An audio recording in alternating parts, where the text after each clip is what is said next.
നമസ്കാരം. Face India YouTube ചാനലിൻ്റെ പുതിയൊരു എപ്പിസോഡിലേക്ക് ഏവർക്കും സ്വാഗതം. ചാനൽ സബ്സ്ക്രൈബ് ചെയ്യാൻ മറക്കരുത്. മോഹൻലാൽ പൃഥ്വിരാജ് ടീമിൻ്റെ എമ്പുരാൻ സിനിമയുമായി ബന്ധപ്പെട്ടുകൊണ്ട് വ്യാപകമായ വിവാദങ്ങൾ നടക്കുകയാണ്.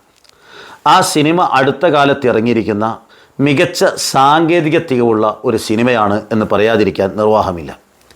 സിനിമയ്ക്ക് ഓരോ ദിവസവും ആളുകളുടെ തള്ളിക്കയറ്റമാണ്.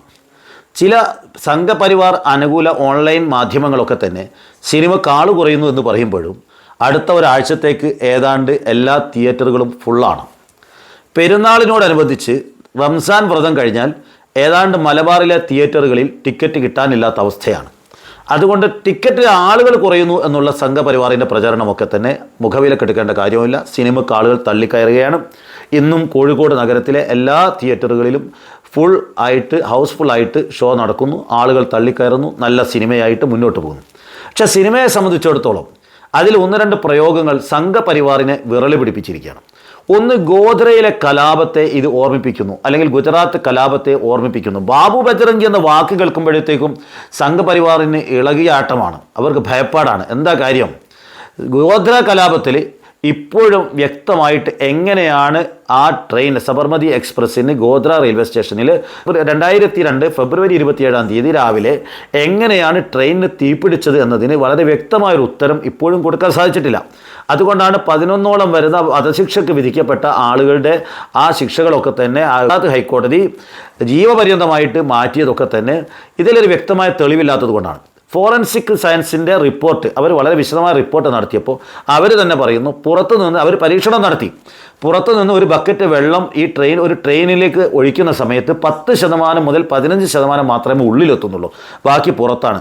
അങ്ങനെയാണെങ്കിൽ മണ്ണെണ്ണയോ അല്ലെങ്കിൽ ഡീസലോ അല്ലെങ്കിൽ പെട്രോളോ ട്രെയിനിനകത്തേക്ക് ഒഴിച്ചിട്ടുണ്ടെങ്കിൽ അതിൻ്റെ 85% താഴെ പുറത്ത് പാളത്തിലും ട്രെയിനിൻ്റെ പുറത്തുമാണ് വരേണ്ടത്. അങ്ങനെ വരികയാണെങ്കിൽ താഴെ നിന്ന് തീപിടിച്ച് ട്രെയിനിനകത്തേക്ക് തീപിടിക്കണം, താഴെ ഭാഗത്ത് തീപിടിക്കണം, ട്രെയിനിൻ്റെ താഴ്ഭാഗം കത്തണം.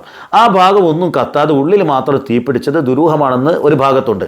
പക്ഷേ നരേന്ദ്രമോദി മുഖ്യമന്ത്രി രാജ്യത്ത് അന്വേഷണത്തിന് ആവശ്യമായ സംവിധാനമില്ലാത്തൊരു ഘട്ടത്തിൽ BJPയുടെ ഗവൺമെൻറ് രാജ്യം ഭരിച്ചുകൊണ്ടിരിക്കുന്ന ഒരു ഘട്ടത്തിൽ സത്യസന്ധമായ ഒരു അന്വേഷണം നടന്നിട്ടില്ല. അതൊക്കെ അവിടെ നിൽക്കട്ടെ. പിന്നീട് ഈ സംഭവങ്ങളെക്കുറിച്ചൊക്കെ തന്നെ ഗുജറാത്തിലെ ഉന്നത പോലീസ് ഉദ്യോഗസ്ഥരായ സഞ്ജീവ് ഭട്ടും അതേപോലെ തന്നെ RV ശ്രീകുമാറും ഒക്കെ വളരെ വ്യക്തമായിട്ട് പുറത്തുവിട്ടതാണ്. അപ്പോൾ അതിൻ്റെ പേരിൽ ആ ഉദ്യോഗസ്ഥരെ പിടിച്ച് തടവിലിട്ടു. ഇതൊക്കെ തന്നെ നമുക്ക് അറിയാവുന്ന കാര്യങ്ങളാണ്. അപ്പോൾ ഗോദ്രയുടെ പേരിൽ ഒരു സത്യസന്ധമായ കാര്യങ്ങൾ ആരെങ്കിലും പറയുന്നത് സംഘപരിവാറിനെ ഈർഷ്യ പിടിപ്പിക്കുന്നു, വിറളി പിടിപ്പിക്കുന്നു, പ്രകോപിപ്പിക്കുന്നു. അപ്പോൾ അങ്ങനെ പറയാൻ പാടില്ല. ഗോദ്ര ഇവരെഴുതിയ നരേന്ദ്രമോദി നേരത്തെ പറഞ്ഞു കൊടുത്ത തിരക്കഥക്കനുസരിച്ചാണ് അന്വേഷണ റിപ്പോർട്ട് വന്നത്. ആ റിപ്പോർട്ട് അനുസരിച്ച് തന്നെ വേണം ഇക്കാര്യത്തിൽ എല്ലാവരും പറയേണ്ടത്, അന്വേഷണം വേണ്ടത് എന്നുള്ള ഒരു കടുംപിടുത്തമാണ് BJPക്കുള്ളത്, സംഘപരിവാറിനുള്ളത്, RSSനുള്ളത്. അപ്പോൾ അത് പ്രകാരം മാത്രമേ പറയാൻ പാടുള്ളൂ. അതിന് വിരുദ്ധമായി സിനിമയിൽ പറഞ്ഞാൽ ആ സിനിമ പാടില്ല. അതാണ് നിലപാട്. അതേപോലെ തന്നെ ഈ സിനിമയിൽ BJP രാഷ്ട്രീയം ഒഴിവാക്കി മറ്റൊരു പാർട്ടിയിലേക്ക് മാറിയാൽ അവർക്കെതിരെ കേന്ദ്ര ഏജൻസി വേട്ടയാടൽ നടത്തുന്നു എന്നുള്ളൊരു സത്യമാണ്. ആർക്കാ സംശയം? ആരെങ്കിലും BJP വിട്ട് മറ്റൊരു പാർട്ടിയിലേക്ക് പോയാൽ കേസിൽ കൊടുക്കില്ലേ? അവർ ജയിലിലല്ലേ? മറ്റൊരു പാർട്ടിയിൽ കേസിൽ കുടുങ്ങേണ്ട ആളുകൾ, വലിയ അഴിമതി കേസിൽ കുടുങ്ങുന്ന ആളുകൾ, ഉദാഹരണത്തിന് ഇപ്പോഴത്തെ ആസാമിലെ മുഖ്യമന്ത്രി ഹേമന്ത ബിശ്വ ശർമ്മ, മുകുൾ റോയ് തുടങ്ങി ധാരാളം ആളുകൾ അവരൊക്കെ തന്നെ അഴിമതി കേസിൽ കുടുങ്ങി BJPയിലേക്ക് പോയപ്പോൾ കേസ് കാണാനില്ല. അവർ സ്വതന്ത്രരാക്കപ്പെട്ടു, കുറ്റരഹിതരായി പ്രഖ്യാപിക്കപ്പെട്ടിരിക്കുന്നു, പുറത്താണ്. ഈ സത്യം സിനിമയിൽ തുറന്നു പറഞ്ഞിരിക്കുന്നു. മറ്റൊരു വിരോധം, നേരത്തെ പൃഥ്വിരാജ് വാര്യംകുന്നൻ എന്ന പറയുന്ന സിനിമയിൽ അഭിനയിക്കാൻ ശ്രമിച്ചു എന്നുള്ളതാണ് മറ്റൊരു വിരോധം. വാര്യംകുന്നൻ വർഗീയവാദിയാണോ അല്ലയോ എന്നുള്ളത് ഞാൻ പിന്നീട് വിശദീകരിക്കും. മറ്റൊരു വീഡിയോ ആയിട്ട് വീണ്ടും വരാം. ഏതായാലും വാര്യംകുന്നത്ത് കുഞ്ഞഹമ്മദ് ഹാജി ഒരു മതേതരവാദിയാണ് എന്നുള്ളതിൽ നിലവിലൊരു സംശയവുമില്ല. ആ സിനിമ പൃഥ്വിരാജ് അഭിനയിക്കേണ്ടിയിരുന്നു. അദ്ദേഹത്തിൻ്റെ വ്യക്തിത്വത്തിന് ഒന്നുകൂടെ തിളക്കം നൽകുന്ന ഒരു സിനിമയാകുമായിരുന്നു എന്നുള്ള നിലപാടാണ് എനിക്കുള്ളത്. ഞാൻ അതിൻ്റെ തെളിവുകളുമായിട്ട് ഞാൻ അടുത്തൊരു വീഡിയോയിൽ വരും.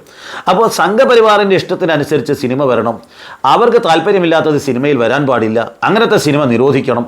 എന്നിട്ട് ഇപ്പോൾ പറയാണ് മോഹൻലാൽ നല്ല ആളാണ്, ഗോകുലം ഗോപാലേട്ടൻ നല്ല ആളാണ്, അവരെ രണ്ടാളെയും മാറ്റിവെച്ച് പൃഥ്വിരാജിനെ മാത്രം പ്രതിയാക്കിക്കൊണ്ട് സിനിമ ഇല്ലാതാക്കാനുള്ള ശ്രമമാണ് നടത്തുന്നത്. ഇതൊന്നും നടക്കില്ല സംഘപരിവാറിൻ്റെ സുഹൃത്തുക്കളെ. ഇതൊക്കെ മനസ്സിലാക്കാൻ ജനങ്ങൾക്ക് സാധിക്കും. നിങ്ങൾക്ക് ഗോകുലത്തിലെ തൊഴിലാളികൾ നിങ്ങളുടെ പാർട്ടിക്കാരുണ്ട്, അപ്പോൾ അവരെ വെറുപ്പിക്കാൻ പാടില്ല. അതേപോലെ തന്നെ മോഹൻലാലിനെ ആരാധിക്കുന്ന ധാരാളം ആരാധകരുണ്ട്, അദ്ദേഹത്തെ പിന്തുണയ്ക്കുന്ന. ഞാനും മോഹൻലാലിനെ ഇഷ്ടപ്പെടുന്നൊരു സിനിമാ പ്രേമിയാണ്. അപ്പോൾ മോഹൻലാൽ അദ്ദേഹത്തിൻ്റെ ആ പഴയ സിനിമകളോട് വളരെ ഇഷ്ടം തോന്നുന്ന ഒരാളാണ്. അപ്പോൾ അദ്ദേഹത്തിന് ഇഷ്ടപ്പെടുന്ന ആളുകളെ വെറുപ്പിക്കരുത്, അപ്പോൾ അദ്ദേഹത്തെയും ഒഴിവാക്കി.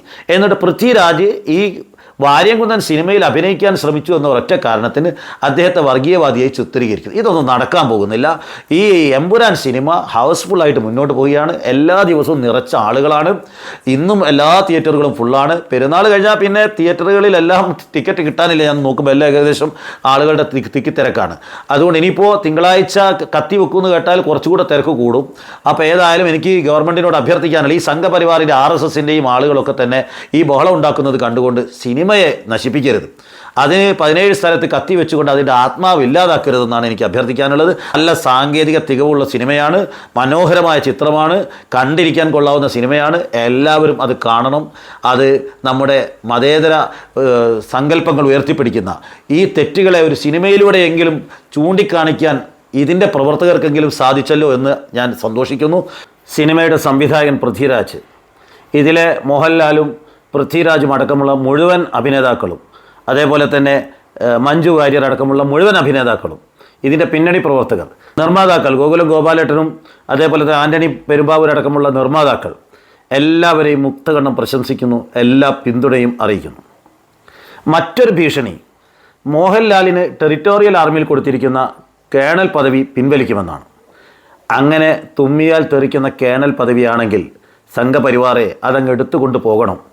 ഏതെങ്കിലും ഒരു സത്യം വിളിച്ചു പറഞ്ഞതിന് മോഹൻലാലിന് കൊടുത്ത ഏതെങ്കിലും അവാർഡ് തിരിച്ചെടുക്കലാണ് നിങ്ങളുടെ പരിപാടിയെങ്കിൽ എനിക്ക് പ്രിയപ്പെട്ട മോഹൻലാലിനോട് അഭ്യർത്ഥിക്കാനുള്ളത് അതങ്ങ് എടുത്തുകൊള്ളാൻ പറയണം.